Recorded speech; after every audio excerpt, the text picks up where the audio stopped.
மைவி ஃபேஷன் பார்க்குற எல்லா ஃப்ரெண்ட்ஸ்க்கும் ஹாய். இன்றைக்கி பார்த்தீங்க அப்படின்னா, அடகில் இருக்க நகையை எப்படி வந்து சின்ன சின்ன டிப்ஸ் மூலமாக ஈஸியாக திருப்பலாம். இந்த டிப்ஸ் எல்லாம் ரொம்ப ரொம்ப சூப்பரான டிப்ஸ். நீங்கள் கண்டிப்பாக வந்து யூஸ் பண்ணி பார்த்துட்டு எப்படி இருக்குது அப்படிங்கிற ஃபீட்பேக்கை எனக்கு கமெண்ட்டில் ஷேர் பண்ணுங்கள். ஸோ இப்போ எல்லா பேங்க்லேயும் பார்த்தீங்க அப்படின்னா ஆர்பிஐ ரூல்ஸ் பிரகாரம் தான் எல்லாமே பண்ணிகிட்ருக்காங்க. ஸோ ஆர்பிஐ ரூல்ஸ் வந்ததுக்கப்புறம் எப்படி ஈஸியாக திருப்பலாம், எவ்வளோ நகை வச்சுருந்தாலும் 100 சவரன் வச்சுருந்தாலும் இந்த டிப்ஸ் எல்லாம் ஃபாலோ பண்ணிங்கன்னா கண்டிப்பாக திருப்ப முடியும். அந்த மாதிரியான டிப்ஸ் தான் நான் உங்களுக்கு சொல்லியிருக்கேன். ஸோ வாங்க வீடியோவை பார்த்துடலாம். இப்போ ஆர்பிஐ ரூல்ஸ் பிரகாரம் பார்த்தீங்கன்னா, ஒரு சில பேங்க்கில் மட்டும்தான் வந்து உங்களுக்கு இந்த அசல் ப்ளஸ் வட்டி ரூல் வந்து இல்லாமல் இருக்குது. சில பேங்க்கில் கண்டிப்பாக வந்து அமல்படுத்திட்டாங்க. ஸோ நீங்கள் அப்படி கட்டணும் அப்படின்னா, அப்படியே நீங்கள் லோன் வாங்கணும் அப்படின்னாலும், இவ்வளோ நகை, இவ்வளோ கிராம் தான், இத்தனை தடவை தான் நீங்கள் பேங்க்கில் வைக்க முடியும், இவ்வளோ அமௌண்ட்டு தான் நீங்கள் வாங்க முடியும் அப்படின்னு ஏகப்பட்ட ரூல்ஸ் போட்டு, அது பிரகாரம் தான் நகையை வந்து எல்லாமே அடகு வச்சு லோன் வந்து கொடுத்துட்ருக்காங்க. இப்போ ஆர்பிஐக்கு கீழே உள்ள எல்லா பேங்க்லேயுமே வந்து இந்த மெத்தடை வந்து ஃபாலோ பண்ண ஆரம்பிச்சிட்டாங்க. இப்போ கூட்டுறவு பேங்க் அப்படின்னு பார்த்தீங்க அப்படின்னா, ஒரு 2 லட்ச ரூபாய்க்கு கீழே இருந்தது அப்படின்னா நீங்கள் வந்து வட்டி கட்டிக்கலாம். ஸோ 2 லட்ச ரூபாய்க்கு மேலே அப்படின்னா நீங்கள் வந்து அசல் ப்ளஸ் வட்டி கட்டுற மாதிரி அப்படிங்கிற மாதிரிலாம் கொண்டு வந்துட்டாங்க.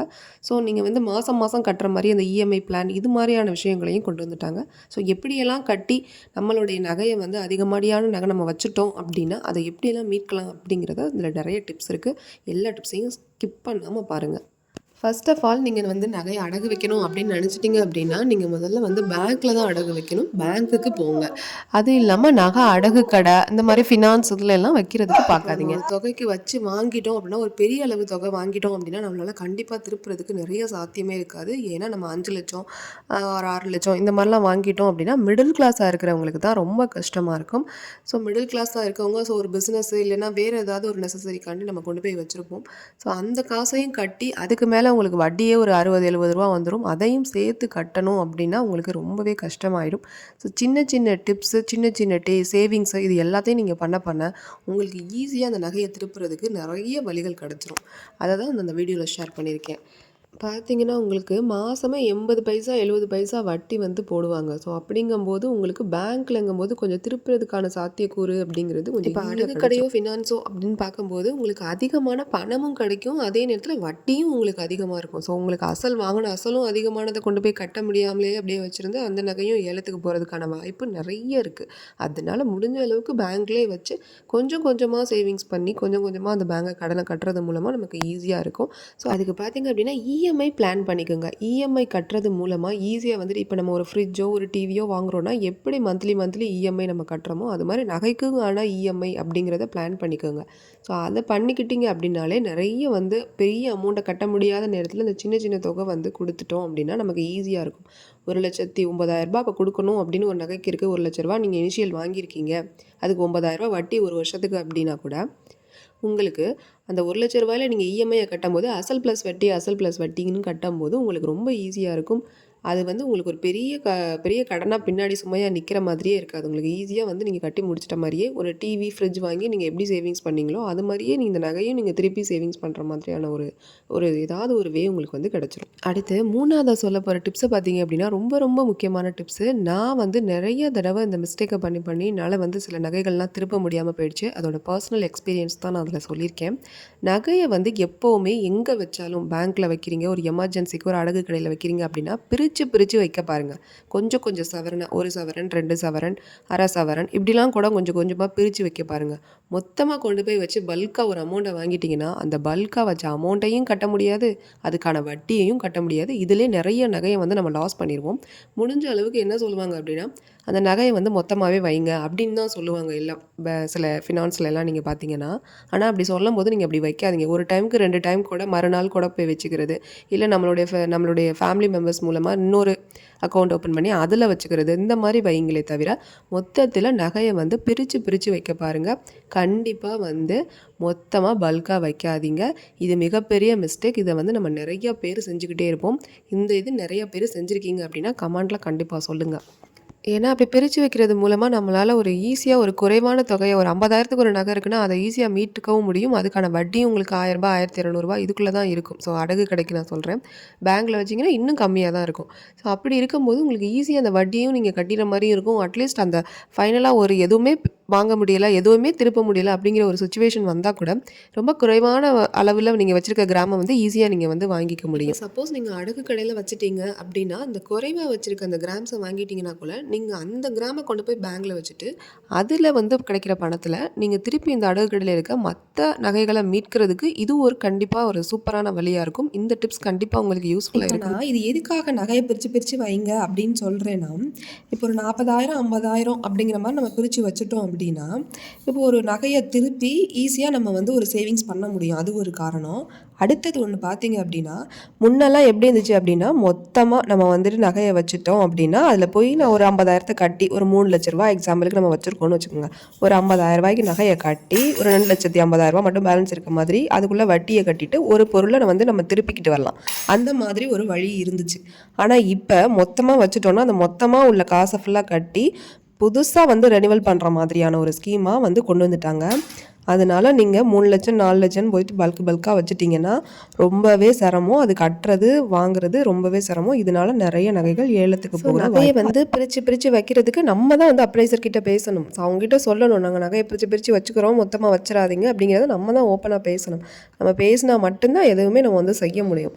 ஸோ நம்ம பேசாம மொத்தமா கொண்டு போய் அவங்க வந்து அவங்களோட வேலைய வந்து எப்படி சுலபமாக்குறதோ, அதுக்கேத்த மாரி தான் அவங்க பார்ப்பாங்க. மொத்தமா வச்சிடலாமேன்னு தான் சொல்லுவாங்க. ஆனா நீங்க தான் வந்து பேசி பிரிச்சு பிரிச்சு வைக்கணும் அப்படிங்கிறத நமக்கு திருப்பணும் அப்படிங்கிற நம்மளோட இம்பார்ட்டன்ஸ் என்னன்னு தெரிஞ்சுக்கிட்டு நம்ம வந்து அத வந்து பண்ணணும். ஸோ அந்த மாரி பேங்க்ல போய் விசாரிச்சோம் அப்படின்னா, இதுக்கு ஆப் இருக்கா? எதுவும் நாங்க நகை கடன வந்து கொஞ்சம் கொஞ்சமா கட்டிக்கலாமா? இது மாரிலாம் கேட்டீங்க அப்படின்னா, இந்த மாரி ஆப் அதெல்லாம் சொல்லுவாங்க. சொன்னாங்கன்னா, அதில வந்து எப்படி ஃபாலோ பண்ணணும் என்னன்னு பார்த்துட்டு, அதில வந்து நகைக்கான பணத்த கொஞ்சம் கொஞ்சமா கட்டுறதுக்கும் நம்ம பார்க்கலாம்.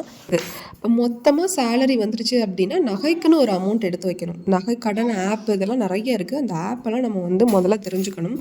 கனரா பேங்க் இதெல்லாம் பார்த்தீங்கன்னா, ஒரு ஆப்போடே இருக்கு. ஸோ அதில கோல்ட் லோனை பார்த்தீங்கன்னா நோட் பண்ணணும் அப்படின்னு சொல்லியிருப்பேன். கோல்ட் லோன் நோட் பண்ணுறதுங்கிறது நம்ம வந்து பர்சனலாக நோட் பண்ணிக்கிறது. நமக்கு எவ்வளோ கோல்ட் லோன் இருக்குது ஒரு டைரி எடுத்துக்கோங்க. நமக்கு வந்து எவ்வளோ கோல்ட் லோன் இருக்குது, அது எவ்வளோ கிராம்ஸ் வந்து நம்ம வச்சுருக்கோம், நம்ம அந்த நகையை கொண்டு போய் வச்சு எத்தனை மாதம் ஆகுது, ஒரு வருஷத்துக்கு மேலே ஆயிடுச்சுன்னா எவ்வளோ நம்ம வந்து இது வரைக்கும் வட்டி கட்டியிருக்கோம், ஸோ எவ்வளோ அந்த டோட்டலாக எவ்வளவு அப்படிங்கிறது ஒவ்வொரு நீங்கள் வச்சுருக்க நகைக்கும் நீங்கள் வந்து லோன் வந்து எவ்வளோ போட்டிருக்கீங்க பண்ணியிருக்கீங்கிறத ஒரு டைரியில் நீங்கள் தனியாக அவங்க கொடுத்துருப்பாங்க, ஒரு கார்டு கொடுப்பாங்க, இருந்தாலும் நீங்கள் வந்து தனியாக ஒரு டைரியில் நோட் பண்ணுங்கள்.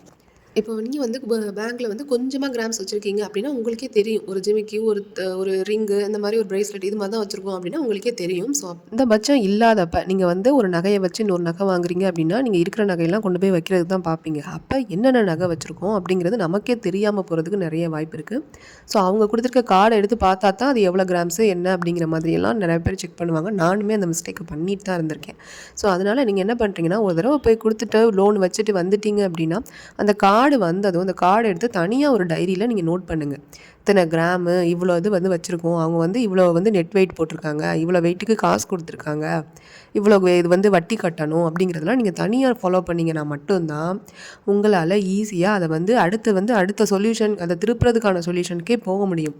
நம்ம வந்து வாங்கிட்டோம், கார்டை வாங்கிட்டோம், ஒரு வருஷத்துக்கு வரைக்கும் வட்டி கட்டிக்குவோம் அப்படின்னு போட்டுட்டிங்கன்னா, நீங்கள் அடுத்தடுத்த நகையை பெருக்கிறதுக்கு நீங்கள் வந்து எந்த ஒரு முயற்சியுமே எடுக்க முடியாமல் போயிடும். முதல் முயற்சியே இதுதான். முதல்ல நம்ம பண்ண வேண்டிய ஃபஸ்ட்டு இன்ஸ்ட்ரக்ஷனே வந்து இதுதான். நம்ம வந்து நகை வந்து அதிகமாக சேர்க்கணும் அப்படின்னு ஒரு டார்கெட் எடுத்து நகையை கொண்டு போய் அடமானம் வச்சு புதிய நகை வாங்கிடலாம் அப்படின்னு நினச்சா மட்டும் எதுவும் பண்ணிட முடியாது. அதுக்கான இன்ஸ்ட்ரக்ஷன்ஸ்லாம் ஒன்று ஒன்றா நம்ம ஃபாலோ பண்ணிகிட்டே வரணும். இதெல்லாம் சும்மா பேசிக்லாம் நம்ம தெரிஞ்சால் மட்டும்தான் நம்ம வந்துட்டு நம்ம டார்கெட் என்ன வச்சுருக்கோமோ அந்த கோலை நம்ம வந்து அச்சீவ் பண்ணவே முடியும். அது மட்டும் இல்லாமல் உங்களுக்கு ஒரு கார்டு கொடுப்பாங்க பார்த்தீங்களா, லோன் கார்டு. அந்த கார்டு இல்லை ஒரு ரெசிப்ட் மாதிரி கொடுப்பாங்க. அதில் வந்து உங்களுக்கு வந்து இப்போ நீங்கள் 50 கிராம் நகையை வச்சுருக்கீங்க எக்ஸாம்பிளுக்குன்னு பார்த்தீங்கன்னா, அந்த 50 கிராமையும் அதில் நோட் பண்ணியிருக்காங்களா, உங்களுக்கு அது டிஜிட்டலாக காட்டும்போது உங்களுக்கு வெயிட் போட்டு காட்டுவாங்க. அதில் வர்ற வெயிட்டை கரெக்டாக அக்யூரஸியாக அதில் நோட் பண்ணியிருக்காங்களா அப்படிங்கிறத பார்க்கணும். ஏன்னா நெட் வெயிட்டில் வந்து உங்களுக்கு வந்து எவ்வளோங்கிறத கரெக்டாக நோட் பண்ணியிருப்பாங்க. அந்த நெட் வெயிட்டும் உங்களுடைய அந்த கிராம்ஸ் நீங்கள் வச்சு கொடுத்த நகையோட வெயிட்டும் சரிவர நோட் பண்ணியிருக்காங்களாங்கிறத முதல்ல பார்க்கணும். அதுக்கப்புறம் நகையில் வந்து அவங்க கழிவு பண்ணிட்டு தான் நமக்கு வந்து நகைக்கான காசை வந்து கொடுக்க போகிறாங்க.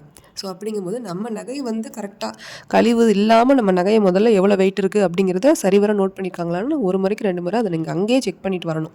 இது ஏன் நான் சொல்கிறேன் அப்படின்னா, இப்போ 50 கிராம் இருக்க நகையை வந்து 50 கிராம் இருக்குது, கழிவு போக 49 கிராமுக்கு நாங்கள் வந்து நகைக்கு லோன் கொடுக்குறோம் அப்படிங்கிற மாதிரி கார்டில் மென்ஷன் ஆயிருக்காங்கிறத நீங்கள் தெரிஞ்சுக்கணும். ஏன்னா அதில் 49 கிராம்னே முதல்ல ரவுண்டட் ஆக்கிட்டாங்கன்னா நாளைக்கு 1 கிராம் கம்மியானா கூட நம்ம அது வந்து என்னன்னு கேட்க முடியாது. அதனால் நம்மளோட வெயிட் போடையில் நம்ம நல்லா வந்து அதை வந்து லிசன் பண்ணிக்கணும். அதுக்கப்புறமா அந்த வெயிட்டுக்கான கழிவு போக எந்த கிராமுக்கு நகைக்கு வந்து லோன் கொடுக்குறாங்க அப்படிங்கிற, எவ்வளோ கிராமுக்கு கொடுக்குறாங்க அப்படிங்கிறதையும் நம்ம நல்லா நோட் பண்ணி வச்சுக்கணும். ஏன்னா ஒவ்வொரு கிராமுக்குமே இப்போ வந்து நகையோட விலை வந்து என்ன மாதிரி ஏறிக்கிட்டு இருக்குது அப்படிங்கிறது நம்ம எல்லாருக்குமே தெரியும். அப்படிங்கிறப்ப நம்ம இதெல்லாம் ஒரு சின்ன விஷயம் தானே நம்ம நினைக்கக்கூடாது. இதெல்லாம் ரொம்ப நம்ம வந்து கான்சன்ட்ரேஷன் பண்ணணும். ஸோ நெக்ஸ்ட்டு பார்த்தீங்க அப்படின்னா, உங்களுக்குன்னு ஒரு அமௌண்ட் வரும். ஸோ இந்த அமௌண்ட்லேருந்து நம்ம குடும்ப செலவு பண்ண போகிறோம் அப்படிங்கிறது ஒரு சேலரியாக வரும். சில பேருக்கு வீட்டுக்காரர் வந்து வெளிநாட்டிலேருந்து பணம் அனுப்புவார். அந்த மாதிரி அனுப்பும்போது முதல்ல நீங்கள் என்ன பண்ணுறீங்கன்னா, நகைக்குன்னு ஒரு பணத்தை எடுத்து வைங்க. அப்படி வச்சா மட்டும்தான் நம்ம வச்சிருக்க நகையை மீட்கிறதுக்கான வழி ஏதாவது பண்ண முடியும். ஸோ இப்போ நான் என்ன பண்ணுவேன் அப்படின்னா, வீட்டு செலவுக்கு ஒரு 70% எடுத்து வச்சுருவேன்.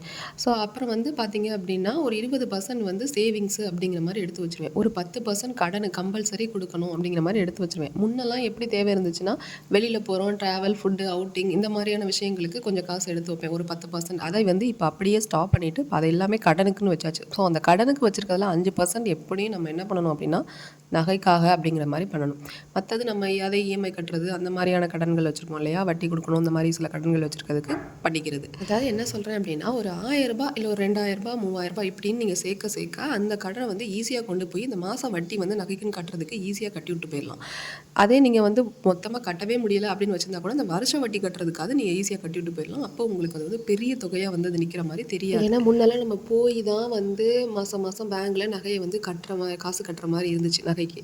ஆனால் இப்போல்லாம் ஆப் வந்துருச்சு, நிறைய ஆப் வந்தனால என்ன பண்ணலாம், அதில் ஈஸியாக வந்து நம்ம வந்து நகைக்கு வந்து காசை வந்து கட்டிட்டு போயிடலாம். ஏன்னா நம்ம ஒரு 1000 ரூபாய் சேர்த்து வச்சுருக்கோம் அப்படின்னா, இதுக்காண்டி போகணுமா அப்படின்னு சொல்லி அந்த 1000 ரூபாய் 500 ரூபாய் நம்ம சேர்த்து வச்சாலும் அதை எடுத்து செலவு பண்ணுற ஆள் தான் நானும். ஸோ அதனால் என்ன பண்ண வேணாம்னா, இந்த மாதிரி ஆப் நம்ம வந்து பேங்க்லேயே கேட்டு இது பண்ணிக்கிட்டோம் அப்படின்னா, ஈஸியாக நம்ம அந்த ஆப்லேயே காசை வந்து கட்டிட்டு போகிறதுக்கு நம்ம வந்து அதை வந்து ட்ரெயின் பண்ணிக்கிறது ரொம்ப நல்லது.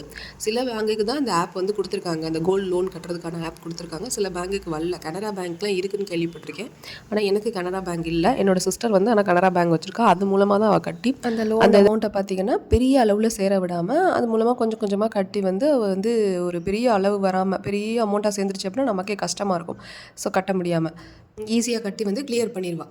இந்த கோல்டு லோன் ஆப்பை வந்து நீங்கள் இன்ஸ்டால் பண்ணிட்டீங்க அப்படின்னா, அந்த ஆப்லேயே இருக்கும் நகை கடனுக்கான அக்கௌண்ட் டீட்டெயில்ஸ் கொடுக்கணும். சேவிங்ஸ் அக்கௌண்ட், கரண்ட் அக்கௌண்ட் கொடுத்துடாமல் உங்களுக்கு எந்த நகை கடனுக்கு எந்த அக்கௌண்ட் கொடுத்துருக்கீங்களோ அந்த அக்கௌண்ட்டை கரெக்டாக அதில் கொடுத்து, அதில் வந்து நீங்கள் ஈஸியாக வந்து பணத்தை வந்து நீங்கள் அதில் வந்து டிஜி கோல்டுலாம் செய்கிறீங்க இல்லையா, அந்த மாதிரி ஈஸியாக வந்து நீங்கள் பணத்தை வந்து கொஞ்சம் கொஞ்சமாக கட்டிக்கிட்டே இருக்கலாம்.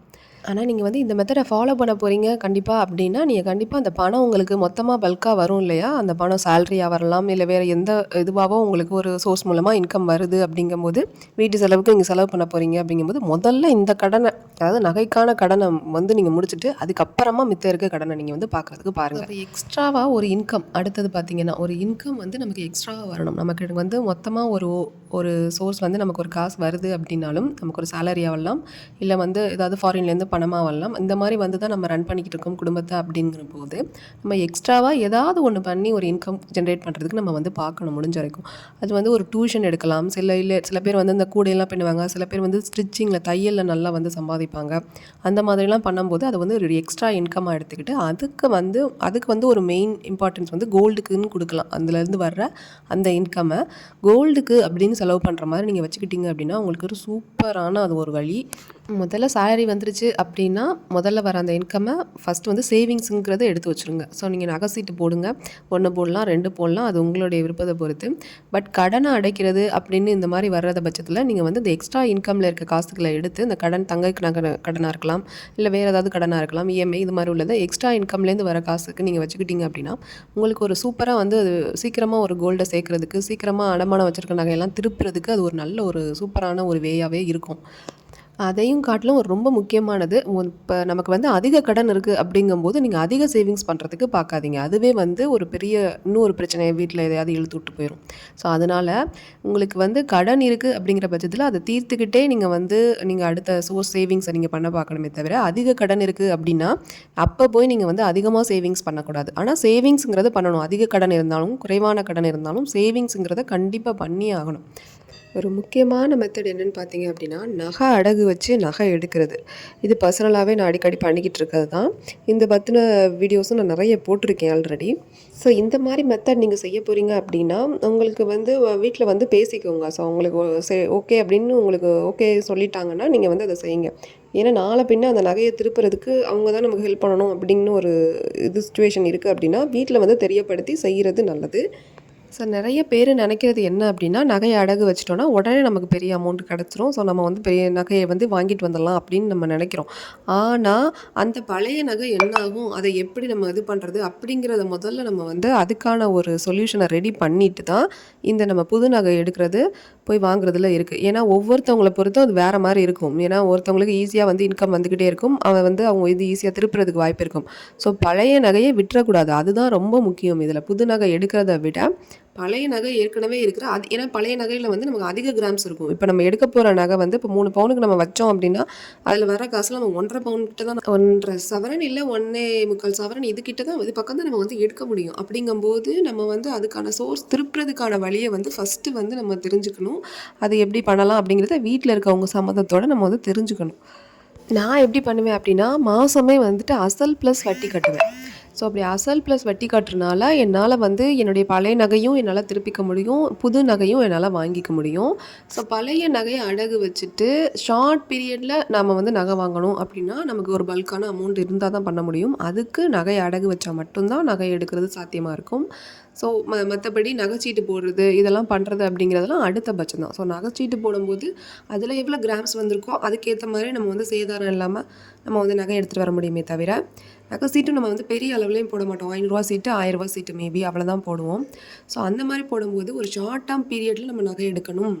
இந்த மெத்தடை ஃபாலோ பண்ணால் மட்டும்தான் நம்ம வந்து அதிக நகை சேர்க்கணும் அப்படின்னா, கண்டிப்பாக இந்த ஷார்ட் டேர்ம் பீரியடில் வேணும் அப்படின்னா இந்த மெத்தடை ஃபாலோ பண்ணால் மட்டும்தான் முடியும். இன்னும் சொல்லப்போனால் இருக்கிறதுலே பெஸ்ட் மெத்தடு அப்படின்னா அந்த நகையை அடகு வச்சுட்டு நகை எடுக்கிறதா. ஆனால் நம்ம என்ன பண்ணக்கூடாது, நம்ம அந்த புதுசாக பார்க்குற நகை புது டிசைனை பார்த்தோன்னா நம்மளுடைய பழைய நகையை மறந்துடக்கூடாது.